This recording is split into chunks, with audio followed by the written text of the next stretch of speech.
너무 잘하죠. 그죠? 네. 역시 그런 말이 있는 것 같아요. 한국적인 것이 세계적이라는 게 요즘 시대만큼 통하는 시대는 없는 것 같습니다. 그러니까 우리나라가 퍼스트 무버가 되어서 모든 것을 많이 이끌어가고 있어요. 정말 놀라운 역사예요. 정말 놀라운 역사.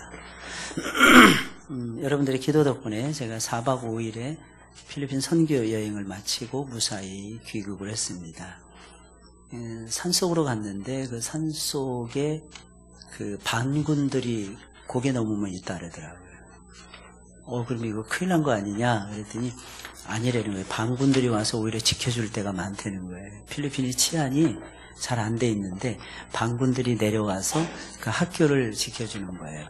제가 방문한 곳이 마닐라 공항에서 40km 떨어진 탄나이에라는 곳인데 탄나이 어디라고요? 탄나? 그런 게 탄나이라는 곳이었는데 40km 떨어졌는데 4시간 반 만에 도착했습니다. 공항에서 출발해서 4시간 반이에요. 40km가 어느 정도냐면 여기서부터 인천공항까지가 40km 조금 넘어요. 올 때 제가 시간을 한번 계산해 봤어요. 얼마 걸리나 32분 만에 도착했어요. 그 30분 거리를 4시간 반 만에 갔다니까요. 도로가 어떻게, 그죠? 계속 밀리는 거예요. 트래픽 잼이. 인구가 서울 인구보다 마닐라에 더 많이 산다 그러더라고요. 한 1300만? 도로는 옛날하고 똑같은데 차는 엄청나게 또 늘어난 거예요. 누가 그러더라고요. 필리핀은 과거, 현재, 미래가 공존하는 나라라고. 그러니 가서 이제 오후에 제가 자세히 선교 보고를 좀 드리겠는데요. 오후 예배 인도하면서 가는 곳마다 계속 빈민가예요. 미완성 집들이 그렇게 많더라고요. 집 사이즈도 얼마 안 돼요. 한 4평, 5평 유니트라고 해서 거기에 한 7명, 6명의 가족이 한 집에서 삽니다. 바닥이 우리처럼 이렇게 타일이 아니에요. 타일은 고급 주택이고 좀 못한 데가 시멘트 바닥이고 더 못한 데는 시멘트를 바를 돈이 없으니까 그냥 흙 가운데 삽니다. 근데 지붕이 새요. 그러니까 물이 집안에서 이렇게 흘러가는 걸 소리를 들어가면서 잠을 자는 그런 환경이에요. 다르죠? 우리랑 진짜 다르죠? 제가 간 곳은 탄나이에 있는 조이풀 크리스찬 스쿨이었어요. 조이풀. 말이 조이풀이라는 것은 기쁨이 충만한 이런 뜻이 기뻐한다 이런 뜻이거든요. 근데 기뻐할 거리가 없는데 신기한 것은 아이들은 굉장히 기뻐하고 거기 사람들은 행복해 하더라고요. 행복 지수가 전 세계에서 1등인가 2등인가 된답니다. 필리핀 사람들이. 그러니까 행복은 조건에 있지 않은 것 같아요. 아무쪼록 여러분들이 기도해 주시고 사랑의 후원 덕분에 저하고 사모가 은혜 가운데서 4박 5일의 여정을 잘 마치고 어제 오후에 도착을 했습니다. 더 많이 기도해 주시길 바랍니다. 오늘은 예배에 목숨을 걸자 이런 제목이에요. 참 이상한 것은 똑같이 신앙생활 하는데 어떤 사람은 신앙이 급성장하는가 하면 어떤 사람은 아무리 시간이 많이 지나도 그저 제자리 걸으는 사람들이 굉장히 많습니다. 왜 이런 현상이 나타나는 걸까요? 똑같은 교회에서 똑같은 목사로부터 말씀을 듣습니다. 똑같은 말씀을 들어요. 근데 왜 어떤 사람은 신앙이 급성장을 하고 어떤 사람은 신앙이 항상 제자리에 머물러 있는 걸까요? 여러 가지 요인을 우리가 찾아볼 수 있겠지만 가장 중요한 것은 어떤 사람은 똑같이 예배를 드려도 예배에 목숨을 걸고 마음을 다하고 정성을 다한다는 것이고 어떤 사람은 예배에 목숨을 걸지 않고 대충 시간 때우듯이 예배를 드린다는 것입니다. 바울은 본문의 말씀을 통해서 예배에 대한 이야기를 저와 여러분들에게 들려주고 있습니다. 그는 예배에 목숨을 건 사도였어요. 바울을 보게 되면은 저 사람은 목숨이 한 1000개는 되는 사람이구나 이런 느낌을 받을 정도예요. 그는 선교와 예배에 목숨을 건 사람이었어요. 얼핏 보기에는 여자가 교회에서 수건을 쓰느냐 쓰지 말아야 되느냐 하는 문제를 다루는 것처럼 보입니다. 하지만 실제로는 그런 문제를 다루는 것이 아니라 어떻게 예배를 드려야 하나님을 체험할 수 있을 것인가는 문제를 다루고 있습니다. 여기서 기도가 나오고 예언이 나오는데 기도와 예언은 예배를 말합니다. 넓은 의미에서 예배는 기도와 예언으로 구성되어 있기 때문입니다. 여기서 기도는 기도만 말하는 것이 아니에요. 찬송은 곡조 있는 기도라 그랬어요. 아까 찬송을 부르는데 어떠셨습니까? 380장을 부를 때 여러분들의 마음이 어떠셨고, 성령 하나님 나를 만지셔서 찬송을 부를 때 여러분들의 마음이 어땠습니까? 꼭 기도하는 마음으로 부르게 되지 않습니까? 그 찬송은 곡조 있는 기도라는 거예요. 쉽게 말씀드리면 기도 속에 뭐가 있는 거예요? 찬송이 포함되어 있는 것입니다. 찬송한다, 뭐 한다는 거예요? 기도한다. 찬송한다, 뭐 한다는 거예요? 예배한다는 것입니다. 그리고 예언이 나와요. 예언은 뭘까요? 예언은 하나님의 말씀을 가리킵니다. 말씀이 완성되기 이전에는 예언이 바로 하나님의 말씀이었어요. 말씀이 완성된 다음에는 예언이라고 하는 것은 상담을 말하는 것입니다. 왜냐하면 상담을 통해서 미래가 보이기 때문에 그렇습니다. 예배가 얼마나 중요합니까? 예배 한번 잘 드리면 엄청난 복을 받아 누릴 수가 있어요. 그러니 예배가 얼마나 소중한지 몰라요. 그래서 우리는 예배에 목숨을 걸어야 하는 것입니다. 예배를 잘못 드리잖아요. 축복이 아니라 저주를 받을 수도 있어요. 그 대표적인 예가 뭡니까? 아론의 두 아들인 나답과 아비유입니다. 대표적인 사람이 누구입니까? 사울 왕이에요. 사울 왕도 예배를 안 드린 것이 아니에요. 대표적인 사람이 또 성경에 나오는 대표적인 사람이 누구입니까? 우시야 왕이었어요. 예배를 잘못 드렸다. 그래서 문둥병이 발했다. 하나님을 섬긴다고 해서 무조건 복이 아닌 거예요. 하나님의 뜻을 따라서 섬겨야 되는 것입니다. 잘못 드려서 문둥병이 들렸다가 고침을 받았던 미리암을 생각해 보세요. 그러니까 예배는 드리느냐 안 드리느냐 이것보다 더 중요한 것이 있어요. 그것도 중요하지만 그것보다 훨씬 더 중요한 것이 있어요. 잘 드리셔야 됩니다. 잘 드리는데 어떻게 드려야 되느냐? 한마디로 정의하면 목숨을 걸고 예배 드리셔야 돼요. 여러분 목숨을 걸고 예배 드리고 계십니까? 여러분들이 예배 드리는 이 시간만큼은 이 세상에서 가장 소중한 시간이라고 생각하시고 예배를 드리십니까? 아니면 주어진 시간이기 때문에 나와서 그냥 앉아있으면 된다 이런 생각을 가지시고 예배를 드리십니까? 하나님이 내 가운데 임재하고 계시고 그 임재하시는 하나님의 성령님의 역사를 내가 느끼고 내가 말하고 내가 고백을 하고 내가 기도를 하고 내가 찬송을 드리고 그 시간을 가지고 있느냐는 것입니다. 그럼 우리는 예배에 목숨을 걸어야 되는데 어떻게 예배하는 일에 목숨을 걸어야 될까요? 첫째로 철저하게 말씀을 따라서 예배하는 일에 목숨을 거셔야 됩니다. 말씀을 따라서 철저하게 예배 드리셔야 됩니다. 오늘 1절, 2절에 있는 말씀이에요. 내가 그리스도를 본받는 자가 된 것 같이 너희는 나를 본받는 자가 되라. 와, 바울은 진짜 대단한 사람이었어요. 예수님을 본받는 자가 되라 이렇게 말하지 않아요. 나를 본받는 자가 되라. 어느 정도로 하나님께 헌신했으면, 어느 정도로 하나님께 붙들렸으면 감히 이런 말을 주저하거나 망설임이 없이 할 수 있단 말입니까? 그 정도로 그는 하나님의 손에, 강력한 손에 붙잡혔던 사람이 바로 바울이라고 하는 인물이었어요. 너희가 모든 일에 나를 기억하고, 너희가 모든 일에 나를 기억하고 또 내가 너희에게 전하여 준 대로 그 전통을 너희가 지킴으로 너희를 칭찬하노라. 원래 고린도 교회는 문제가 너무너무 많았고 심각한 교회다 보니까요, 고린도 교회는 칭찬받을 만한 거리가 거의 없었어요. 욕먹지 않으면 다행이었고 저주받지 않으면 다행이었어요. 그런데 참 신기한 것은 바울은 이 부분에 대해서는 칭찬하고 있습니다. 고린도전서 다 뒤져봐도 이들의 모습 속에서 바울이 칭찬하는 대목은 여기가 유일합니다. 뭐 때문에 그랬을까요, 여러분? 이들은 바울의 사도성에 대해서 의심하고 있었어요. 교회를 분열시켰어요. 교회를 망가뜨리고 있었어요. 그래서 바울의 책망을 받을 수밖에 없었습니다. 그런데 이상하게 바울은 이 대목에 와서는 이들을 칭찬합니다. 이유가 무엇일까요? 이들은 예배 드리는 일만큼은 다른 교회 못지않게 잘 드리고 있었기 때문입니다. 예배를 드리는데 어떻게 드립니까? 오늘 보니까 그 전통을 따라 내가 너희에게 전하여 준 대로. 이게 무슨 말이에요? 말씀이라는 거예요. 이게 무엇입니까? 말씀이라는 거예요. 말씀을 따라서 이들은 철저하게 예배를 드리고 있었고, 두 번째는 무엇입니까? 예배 지침을 따라서 예배 드리고 있었어요. 내 마음대로 드릴게요. 뭔데 나보고 앞에 가서 앉아라, 뒤에 가서 앉아라, 나보고 입을 크게 벌려라, 작게 벌려라, 하나님만 바라보라. 당신이 뭔데 나한테 이렇게 얘기합니까? 이게 아니라 이들은 철저하게 예배의 지침을 따라서 하나님이 기뻐하시는 아름답고 존귀한 예배를 드리고 있었다는 것입니다. 하나님은 그걸 기뻐하세요. 간혹가다 그런 경우 있어요. 어떤 사람이 복을 누립니다. 어떤 사람이 이상하게 복을 받아요. 이 복이라는 것은 육신의 복만 얘기하는 것이 아니에요. 이상하게 그 사람이 가는 곳마다 새로운 역사가 벌어져요. 도대체 그 역사가 도대체 무엇입니까? 신기한 것은요, 고린도 교회에서 그런 역사가 있었어요. 하나님이 부어주시는 각종 은혜가 있었어요. 넓으신 사랑이 있었고 엄청난 은사가 있었고요, 엄청난 축복이 있었어요. 단순한 은혜만 쏟아진 것이 아니에요. 은혜를 가리켜서 헬라어로 카리스라고 얘기해요. 카리스만 있는 것이 아니었어요. 하나님이 주어주신 눈에 보이는 선물이 있었어요. 그 선물을 가리켜서 은사라고 얘기하는데 이걸 카리스마라고 불러요. 그 정도가 아니었어요. 하나님이 주시는 어마어마한 축복이 고린도 교회 사이에는 항상 멈추지 않고 쏟아지고 있었어요. 도대체 이게 왜 그랬을까요? 열쇠는 간단했습니다. 예배에 있었던 거예요.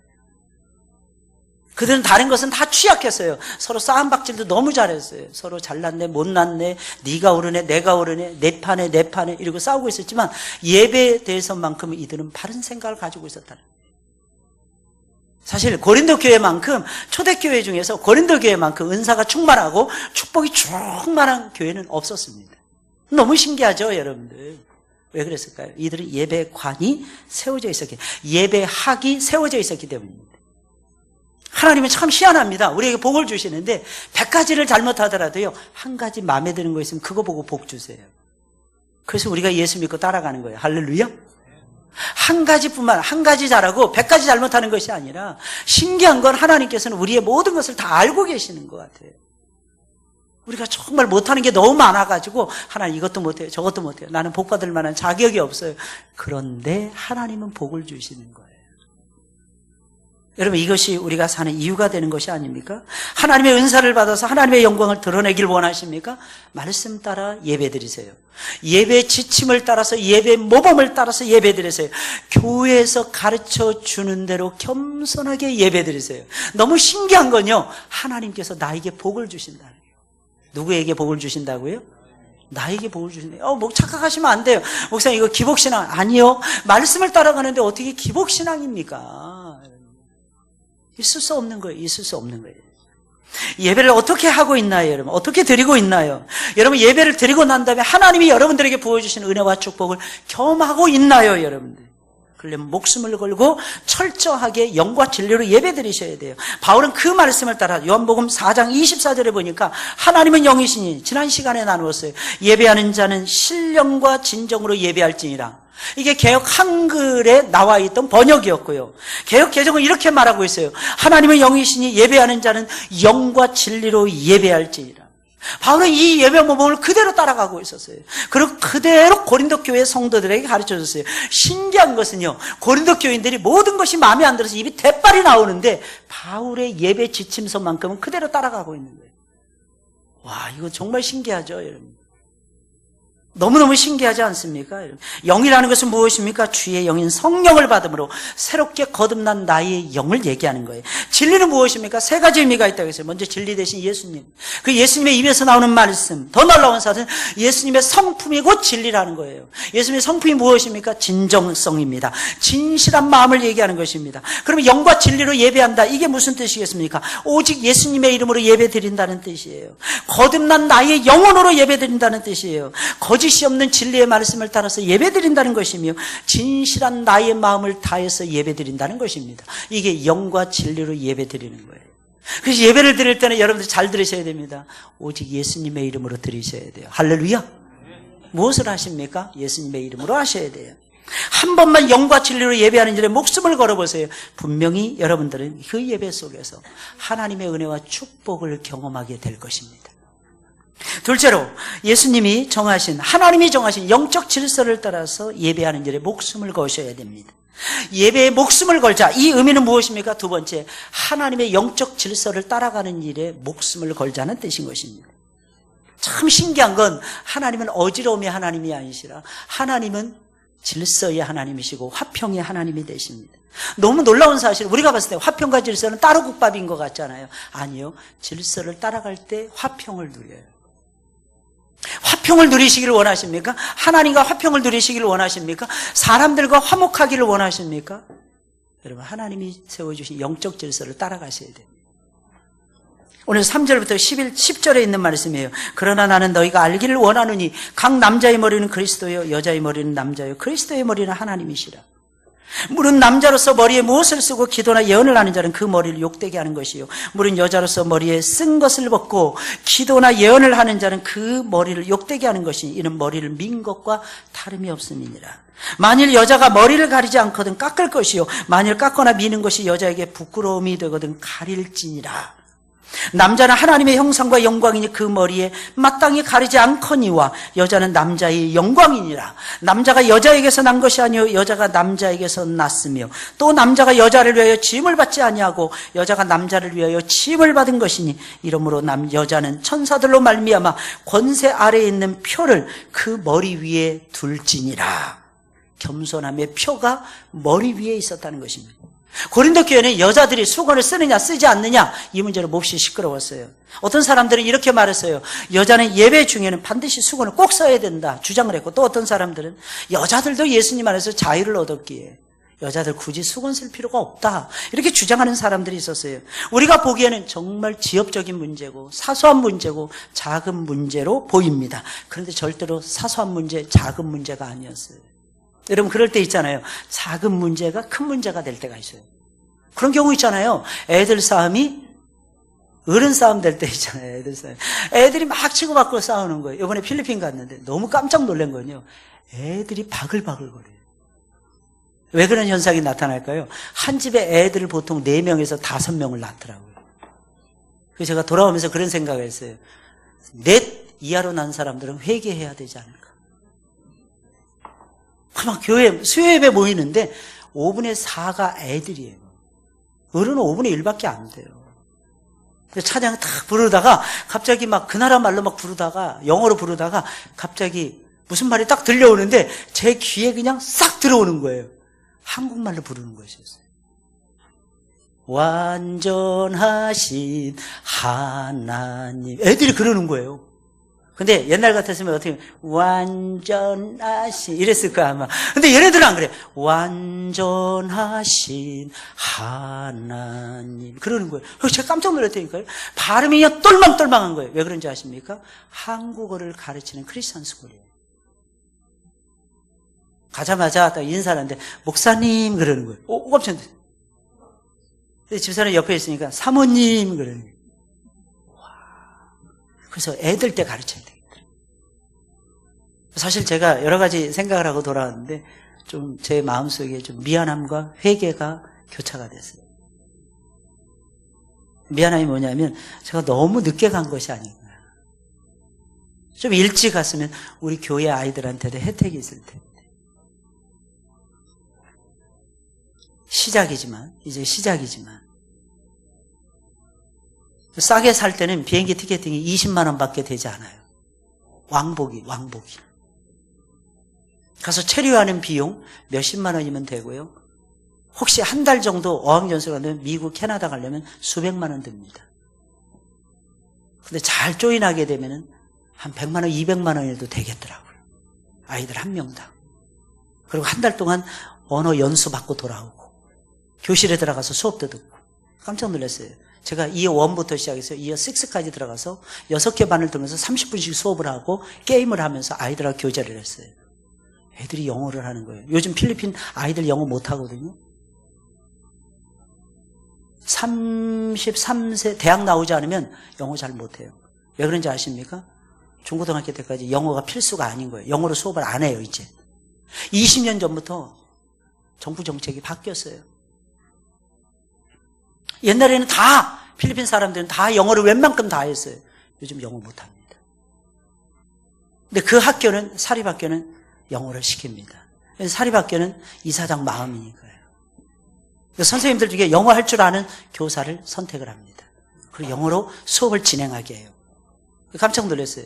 4, 5, 6학년 들어가니까 복음을 전했는데 애들이 알아듣더라고요. 어떻게 알아들었을까요? 애들이 말을 할 줄 아니까. 너무 필요하더라고요. 도움이 선생님들이 왔다 갔다 하더라고요. 어느 나라 사람인가 궁금한 거예요. 꼭 우리나라 애들처럼 생겼어요. 그랬더니 우리나라 애들이 맞더라고요. 뭐하냐니까 NGO 통해서 들어왔대요. NGO 통해서 신청을 하게 되면요 40만 원 월급도 받더라고요. 한 달 체류비를 받는 거예요. 공부하고자 하면 열정만 가지면 공부할 수 있겠더라고요. 요즘에 취업하기 너무 힘들잖아요. 그래서 대학을 6년, 7년씩 다니잖아요. 왔다 갔다 하면서 영어 한 가지만 해도 뚫어놓으면 가능성이 조금이라도 높지 않을까요? 일단 외국 사람 봐도 두려워하지 않는 청년으로 성장할 수 있는 가능성이 높지 않을까요? 제 마음속에 그런 마음이 좀 들었어요. 우리 아이들에게도 이런 기회를 줘야 되겠구나. 어떤 청년을 만났어요. 열심히 일하는 거예요. 간사라는 거예요. 알고 봤더니 건축학과를 졸업하고 신학교를 다니는 신학생이었어요. 어디 학교 다니냐니까 여기 봐서 안양 신대원을 다니고 있대요. 집이 어디냐니까 수원이 화성이래요. 화성. 동탄에 산대요. 동탄. 아, 그러냐고. 근데 돌아올 때 같이 왔거든요. 우리 차를 타고.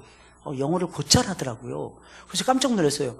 당신은 어떻게 이렇게 영어를 잘하냐고. 그랬더니 이 친구가 하는 말이 4년 전에 자기가 처음 그 크리스찬 스쿨 목사님을 만났답니다. 목사님 붙잡아서 1년 동안 발이 묶여 있었대요.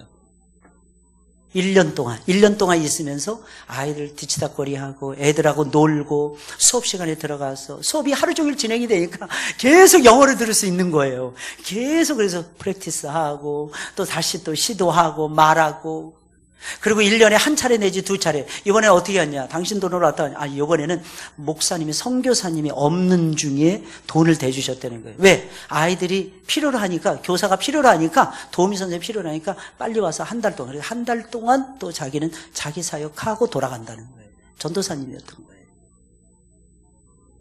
여러분 참 신기합니다. 천국은 침노하는 자의 것이에요. 할렐루야.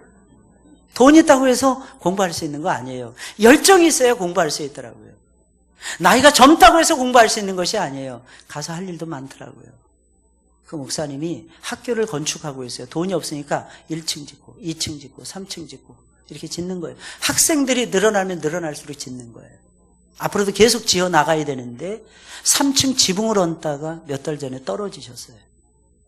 지붕을 얹다가 떨어지시고 추락사고에 돌아가실 뻔했습니다. 근데 살았어요. 하나님 은혜죠. 할렐루야. 살았어요.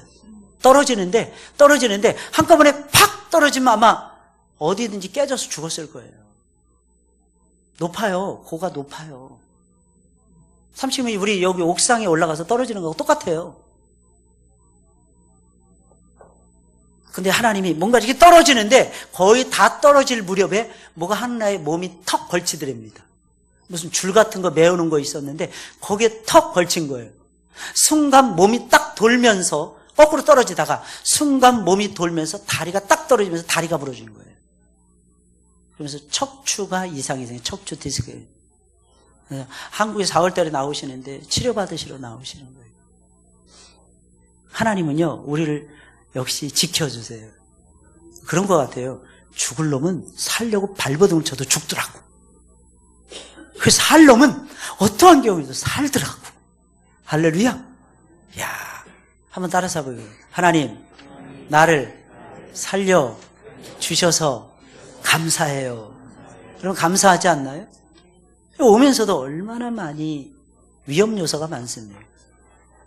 그 나라는요 40km를 벗어날 동안 다 빈민이에요. 도로가 엉망이에요. 달릴 수가 없어요. 뻥뻥 뚫려도 달릴 수가 없어요. 왜냐하면 도로가 엉망이니까. 여러분 우리나라가 정말 잘 살아요. 정말 깨끗해요. 너무너무 깨끗해요. 하나님 축복이 아니고 무엇이겠습니까? 이 축복을 바르게 쓸 줄 알아야죠. 여자는 예배 중에 수건을 쓰는 것이 옳다는 논지를 바울이 펴고 있었어요. 물론 바울이 여자가 예배 중에 수건을 써야 한다고 주장한 것은 어느 시대나 다 그렇게 해야 된다라고 하는 것은 아니었어요. 다만 그 시대의 상황 속에서는 여자가 수건을 쓰고 예배를 드려야 하는 것이 분명한 이유가 있었기에 바울은 그렇게 하라고 주장을 했던 것입니다.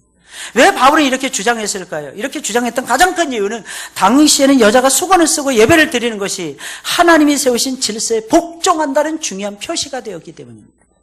여자가 머리에 수건을 쓰고 머리를 가리고 예배를 드리는 것은 하나님이 세우신 질서를 따르는 중요한 표시가 되었던 것입니다. 왜냐하면 하나님은 질서의 하나님이세요. 여자의 머리는 남자로 정해주셨어요. 남자의 머리는 그리스도로 정해주셨고 그리스도의 머리는 하나님으로 정해주셨어요. 하나님이 여자를 만들었어요. 왜 여자를 만들었을까요? 남자를 도우라고 하나님께서 여자를 만들어 놓으신 것입니다. 그렇다면 여자는 예배 중에 수건을 쓰고 남자를 돕는 위치에 서서 예배하는 것이 정상이라는 것입니다. 또한 바울이 이런 주장을 펼쳤던 것은요, 이유가 있었는데, 당시에 여자가 수건을 쓰고 예배를 드리잖아요. 자칫 잘못하면 잘 들으셔야 됩니다. 몸을 파는 창기나 창녀로 오해를 받을 가능성이 매우 높았기 때문입니다. 이때 당시에 교회에서는 안 그랬지만 다른 이방 종교의 신전에서도 여자가 필요했는데, 이 여자들을 가리켜 여자 사제들이라고 불렸어요. 근데 이 여자들은 머리를 풀어헤쳤어요, 대부분. 그리고 뭐 했느냐? 자기들의 신에게 제사를 드린 다음에 축제를 벌입니다. 근데 무슨 축제를 벌이느냐? 남녀가 뒤엉켜서 누군지도 모르는 상태에서 성적 간음을 일삼는 축제를 벌였어요. 그때 대표적인 여자들이 바로 신전에서 일하는 여자 사제들이었어요. 아무래도 매력적으로 보이려면 머리를 가리면 안 되죠. 그죠? 여자의 머리는, 아름다움의 머리는, 상징은 머리에 있는데, 그래서 머리를 풀어헤치면서 유혹하는 것이 훨씬 더 탁월했다는 것입니다. 그래서 이때 당시에 머리를 풀고 교회 속에서 예배를 드린다. 그러면 이방인들은 혹시 저 여자들도 창기가 아닐까 오해할 수밖에 없는 상황이었다는 것입니다. 하나님의 백성은 거룩해야 됩니다. 그리고 하나님의 백성은 잘 들으셔야 됩니다. 하나님이 정하신 영적 질서를 따라 예배 드리셔야 돼요. 아무렇게나 예배를 드린다고 해서 하나님 기뻐하시는 것이 아니라 하나님이 정해놓으신 질서. 이 질서가 아니까 또 생각나더라고요. 저는 필리핀이 소망이 있다고 생각을 했어요. 왜 그런지 아십니까? 거긴 질서가 있더라고요. 무슨 질서가 있을까요? 권위가 있더라고요. 거기 일하는 사람들이 있어요. 일꾼들은 선생님들의 말에 복종하더라고요. 아이들도 선생님들의 말에 권위를 느끼면서 복종하더라고요. 그 선생님들은 교장 선생님의 말씀에 복종하고, 교장 선생님은 이사장 목사님이신 선교사님의 말씀에 복종하시더라고요. 그게 소망이 아니고 무엇이겠습니까? 하나님은 질서의 하나님이세요. 하나님은 당신이 세우신 질서를 통해서 복을 주세요. 아무 때나 프로테스탄트 하시면 안 됩니다. 비진리에는 프로테스탄트 하셔야 돼요. 그리고 비윤리적인 삶에는 프로테스탄트 하셔야 돼요. 저항하셔야 된다는 거예요. 그러나 여러분들 바른 질서, 영적 질서에는 복종하셔야 됩니다. 특별히 여러분들은 돕는 자의 위치에 서서 예배하셔야 됩니다. 예배는 돕는 자들이 필요합니다. 예배는 혼자 하는 것이 아닙니다. 여러분들 마찬가지예요. 제가 어떻게 혼자 사역을 하겠습니까? 여러분들이 도우니까 사역을 하는 거죠. 여러분 어때요? 제가 받는 영광과 여러분들이 받을 영광이 하나님 앞에서 같을까요? 다를까요? 같습니다. 여러분. 만약에 여러분들이 이 질서를 인정을 하고 따라오신다면 여러분들에게 주시는 영광이 클 것입니다. 하나님은 선지자를 대접하는 자에게는 선지자의 상을 주신다는 거예요. 이게 하나님이 정해놓으신 이치인 것입니다. 그래서 예배를 드리면서 하나님의 영광을 체험하지 못하는 거예요. 이유가 무엇입니까? 하나님이 세우신 영적 질서를 따라서 예배드리지 못하는 거예요. 하나님을 통해서, 하나님은 우리를 통해서 일하기를 원하시고, 하나님은 예배를 통해서 저와 여러분들을 다듬어 가기를 원하시고, 예배를 통해서 하나님이 지혜와 능력과 부유함을 주시기를 원하십니다. 그러면 어떻게 서야 되느냐? 영적 질서를 따라서 돕는 자의 위치에 서서 철저하게 예배 드리셔야 한다는 것입니다. 마지막 세 번째예요. 목숨을 걸고 예배를 드려야 되는데 어떻게 예배를 드리는 것이 목숨을 걸고 예배를 드리는 것일까요? 서로를 귀하게 여기고 존중히 여기는 마음으로 예배하는 것입니다. 우리에게는 여러분 잘 들으셔야 됩니다. 나무 토막 통나무만 있는 것이 아니에요. 우리에게는 십자가가 있어요. 여러분. 십자가는요 일자가 아닙니다. 십자가는 왜 십자가라고 부르냐? 십자이기 때문에 십자가라고 부르는 거예요. 이 십자가가 무엇을 상징합니까? 수직적인 것은 하나님과 나와의 관계, 수평적인 것은 사람과의 관계인 것입니다. 여러분들 어때요? 여러분들 간혹가다 여러분들 부부싸움하거나 아니면 집안에 안 좋은 일이 있어요. 그 누구하고 관계가 나빠요. 직장에서 힘들었어요. 여러분 어떠십니까? 예배 드리기 좋으십니까? 예배 드리고 싶은가요? 예배 드리기가 정말 힘들어요. 이유가 무엇입니까? 예배는요 다 같이 드리는 공동체의 예식이기 때문에. 관계가 나쁘잖아요. 하나님과의 관계면 됐다. 그게 안 됩니다. 사람과의 관계도 소중한 거예요. 사람을 바라보면서 신앙생활하면 무너질 가능성이 있지만 나를 다른 사람에게 선한 영향을 끼치는 하나님의 사람으로 바꾸었을 때는 그 사람과 내가 하나가 되어서 온전한 예배를 드릴 수가 있다는 것입니다. 바울은 이 사실을 부인하지 않아요. 11절 12절이에요. 그러나 주 안에는 남자 없이 여자만 있지 않고 여자 없이 남자만 있지 아니하니라. 분명히 바울은 이렇게 말을 했어요. 여자는 남자 때문에 태어났다. 남자를 돕는 자다. 질서를 따라가야 된다. 이렇게 얘기했어요. 책임감 있는 삶을 너희가 살아야 된다. 영적 질서를 따라서. 근데 지금은 또 다른 말을 하고 있어요. 그래서 한국말은 끝까지 들어봐야 되고 설교도 끝까지 들어봐야 돼요. 중간에 여러분들 이탈하지 마시고 이게 내용이 나하고 틀리네. 끝까지 들으셔야 돼요. 재미없네. 졸지 마세요. 여러분. 끝까지 들어보셔야 돼요. 이는 여자가 남자에게서 난 것 같이 남자도 여자로 말미암아 낳습니다. 그리고 모든 것이 하나님에게서 났느니라. 이게 무슨 말이에요? 서로를 존중히 여기는 마음으로 예배드리셔야 된다는 거예요.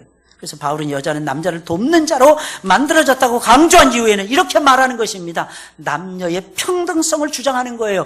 주 안에는 남자 없이 여자만 있지 않고 여자 없이 남자만 있지 않고 남자는 여자에게서 낳고 여자는 남자에게서 낳았으니 둘 다 하나님께로부터 낳았으니 둘이 서로 존중하라는 것입니다. 여러분, 예배는요, 사람을 존중히 여기는 예배가 최고의 예배가 되는 거예요. 여러분, 존중하십니까? 존중히 여기고 계십니까? 주 안에는 남자나 여자가 차별이 없어요. 똑같습니다. 남자가 여자보다 높지 않아요. 여자가 남자보다 높지 않습니다. 여러분, 여성 상위 시대네 어쩌고저쩌고 떠들어대는데, 여러분, 틀린 말이에요. 똑같아요, 여러분. 남자나 여자나 공이 똑같습니다. 하나님을 섬기는 자로서 똑같이 설 수 있는 거예요. 그래서 예배를 드릴 때는 남자와 여자는 평등한 관계에서 서로를 귀하게 여기고 서로를 존중히 여기는 마음으로 서로를 위해서 예배를 드릴 줄 알아야 되는 것입니다. 어떤 사람들은 하나님을 향해서 예배를 드리는 것이기에 사람은 무시해도 괜찮아 주장을 합니다. 아니요, 틀린 말이에요, 여러분. 사람을 무시한다면 그 사람은 50점 이하의 예배를 드리고 있는 거예요. 왠지 아십니까? 하나님을 위해서 50점, 사람을 위해서 50점, 이게 만들어서 100점이 되잖아요, 여러분.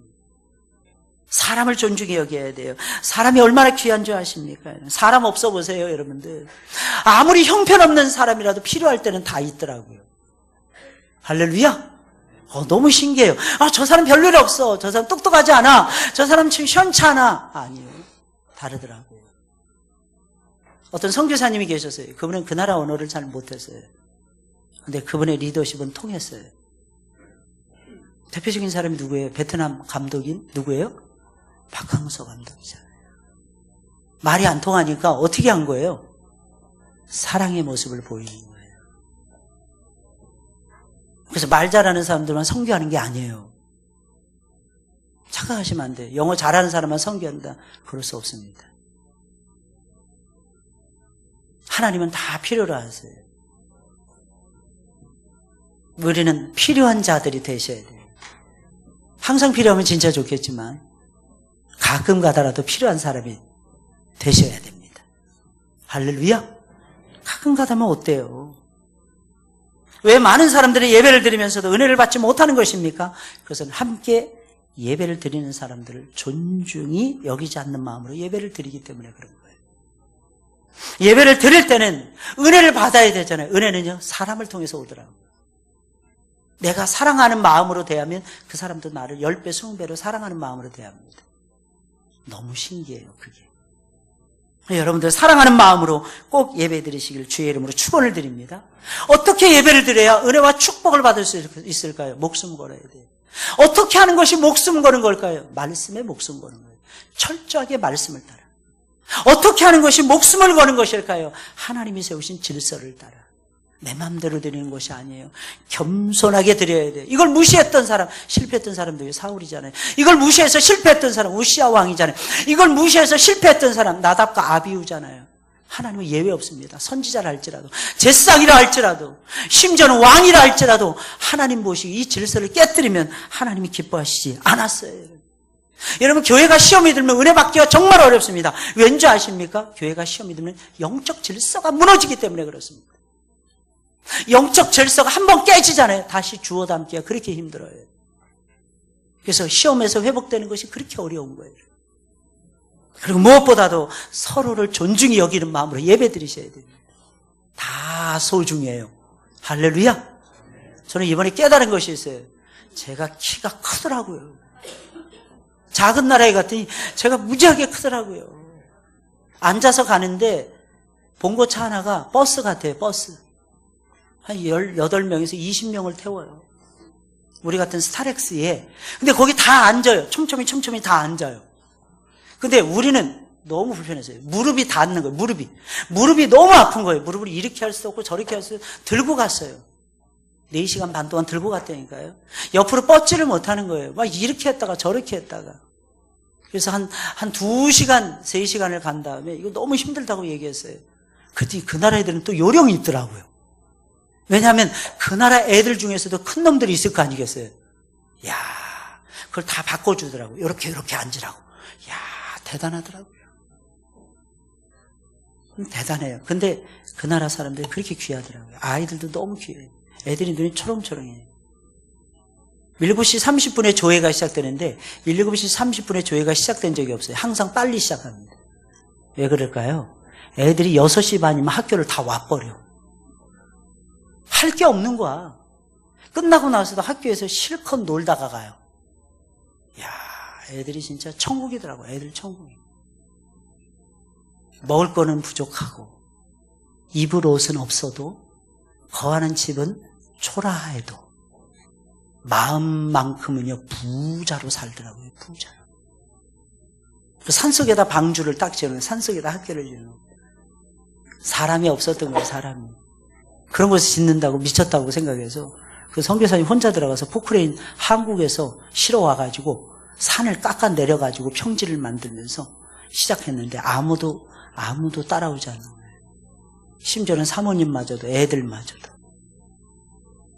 근데 지금은 다 온 가족이, 애들은 다 한국에 나와 있더라고요. 다 커서. 거기 선교사님이 61세시더라고요. 애들이 왜 한국에 나와 있을까요? 돈 벌어서 선교비 많이 내겠다고.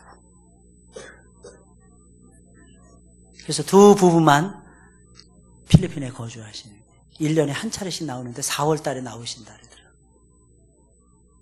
할 일은 다 있고요. 다 필요로 합니다. 여러분들 교회 속에서 나는 필요 없는 사람이야 그러지 마세요. 다 쓸모가 있어요. 사람이 소중한 거예요. 한번 옆 사람 보고 인사할 거예요. 사람이 소중해요. 사람이 진짜 소중해요. 이 의식 가지고 여러분들이 또 한 주간 승리하시길 주의 이름으로 축원을 드립니다. 찬송 부르겠어요. 288장